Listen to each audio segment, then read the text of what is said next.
আবারও আলোচনায় ঢাকায় সিনেমার অভিনেতা শরীফুল রাজ। বিভিন্ন সময় বিভিন্ন নায়িকাদের সঙ্গে অভিনেতার সম্পর্কের গুঞ্জন থাকলেও কখনো তা প্রকাশ্যে আসেনি। তবে এবার অভিনেত্রী সুনেরা বিনতে কামাল, তানজিন তিশা ও নাজিফা তুষির সঙ্গে আপত্তিকর অবস্থার ছবি ও ভিডিও ক্লিপ প্রকাশ্যে এসেছে। বিস্তারিত মেজবা রহমানের প্রতিবেদনে। তুমি যেন কারে খুঁজতেছো সুনেরা? রাজ। কে যেন ভিডিও কল দিবে? রাজ, শরীফুল রাজ।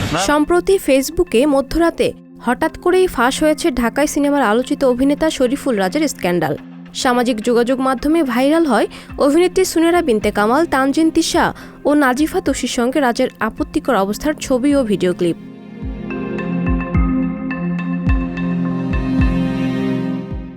ভাইরাল হওয়া ভিডিওতে দেখা গেছে রাজ সুনেরার সঙ্গে ভিডিও কলে কথা বলছেন। শোনা যাচ্ছে অশ্লীল বাক্যালাপও। অভিনেত্রী তানজিন তিশার দুটি ভিডিও প্রকাশ করা হয়েছে একই পোস্টে। ভিডিওতে দেখা গেছে মদ্যপ অবস্থায় তিশা লিপ্টে নাচছেন।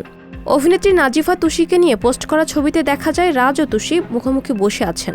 রাজের হাতে জ্বলন্ত সিগারেট, ক্যাপশনে লেখা আমার তুষু।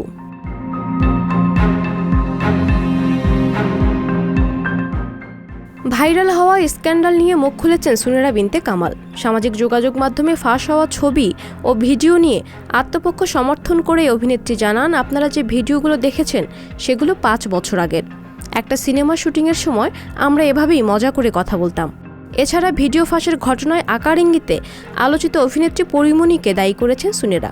আমি পরের দিন রাজকে ফোন দেই, আমি বলছি কে করছে, পরে বলছে যে বুঝতেই তো পারছিস কে করছে, so I didn't know what to think or not. অন্যদিকে রাজের স্ত্রী চিত্রনায়িকা পরিমণি জানান, সুনেরা আমার সংসার ভাঙার চেষ্টা করছে। এ সময় পরিমণি আরও জানান, নায়ক রাজ দীর্ঘদিন ধরে তার সঙ্গে থাকেন না, এমনকি তার ছেলের খবরও নিচ্ছে না। এই মেয়ে জড়িত পুরোপুরি ভাবে, সে করে একটা চক্র কাজ করতেছে আমার সংসার ভাঙানোর জন্য। তবে পরিমণির সংসার ভাঙার অভিযোগ পুরোপুরি অস্বীকার করেছেন অভিনেত্রী সুনেরা। এদিকে ঘটনার একদিন পরে এক ফেসবুক পোস্টে পুরো বিষয়টি নিয়ে মুখ খুলেছেন চিত্রনায়ক শরীফুল রাজ। এ সময় তিনি এ ঘটনায় ওই 3 জন অভিনেত্রীর কাছে দুঃখ প্রকাশ করেছেন। রাজ বলেন, আমি আমার 3 বন্ধু ও সহকর্মীর কাছে শর্তহীন দুঃখ প্রকাশ করছি, যারা আমার খুব ভালো দীর্ঘদিনের বন্ধু। সেই বন্ধুত্বের কোনো লিঙ্গ নেই। আমার কারণে তাদের হেনস্থার শিকার হতে হলো বলে জানান এই অভিনেতা।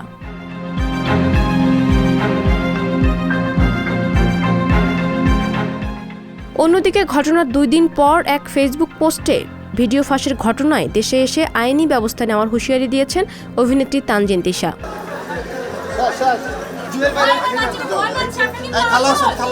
এদিকে বুধবার 31 মে বসুন্ধরা স্টার সিনেপ্লেক্সে ছেলে রাজ্যকে নিয়ে মা সিনেমা দেখতে যান পরিমণি। সেখানে সাংবাদিকরা ভেবেছিলেন সম্প্রতি সময় ঘটে যাওয়া রাজের ব্যাপারে কথা বলবেন তিনি। তবে হঠাৎ সাংবাদিকদের হট্টগোল তৈরি হওয়াতে বিষয়টি এড়িয়ে যান এই অভিনেত্রী। পাপিয়া মামুন, সংবাদ প্রকাশ। সংবাদ, ফিচার ও অনুষ্ঠানের জন্য ভিজিট করুন সংবাদ প্রকাশের ওয়েবসাইট এবং যুক্ত থাকুন ফেসবুক পেজ ও ইউটিউব চ্যানেলের সঙ্গে।